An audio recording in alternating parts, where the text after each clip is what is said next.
रेसकोर्सच्या विषयावरून काँग्रेस, राष्ट्रवादी काँग्रेस विरुद्ध शिवसेना हे वातावरण चांगलंच तापलंय आणि याचबद्दल अधिक बोलण्यासाठी आपल्याबरोबर नितेश राणे आहेत। त्यांच्या संघटनेचं नेमकं काय म्हणणं आहे, काय मत आहे आपण जाणून घेऊयात। महापालिकेची विश्वासार्हता शून्य आहे, शिवसेनेची विश्वासार्हता शून्य झालेली आहे, त्याचबरोबर उद्धवजी ठाकरेंची विश्वासार्हता शून्य झालीच आहे। आणि एक स्वप्न पूर्ण करायचं नाही, लगेच दुसरं स्वप्न आम्हाला दाखवायचे, आम्हाला गंडवण्याचंच काम अगर तुम्ही चालू करत असाल तर मी काही कदापि होऊन देणार नाही, की मी किंवा माझी संघटना हे कदापि होऊन देणार नाही आणि ह्याला आम्ही नेहमी विरोधच करणार। तुम्हाला 30 जागा उद्यानासाठी पाहिजे, बाकी सगळे तुमचे ओपन स्पेसेस तुम्हाला कुठेच दिसत नाही।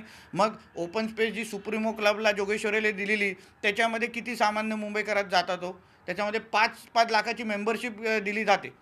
त्याच पद्धतीने जे सुभाष देसाईंची व्हाईट लिली रेस्टॉरंट आहे गोरेगावमध्ये, ते पण मेंबरशिप आहे, त्याच्यामध्ये किती सामान्य मुंबईकर जातात। बाळासाहेब गेल्यानंतर आज शिवसेनेमध्ये बघण्यासारखं काय राहिलेलं नाही आहे, सगळे संपलेले विषय आहेत, सगळे कुठल्या ना कुठले तरी पोरकट विषय हातात घेतात आणि मग जनतेसमोर आणण्याचा प्रयत्न करतात, म्हणून हे फक्त पोरकटपणा चालला आहे।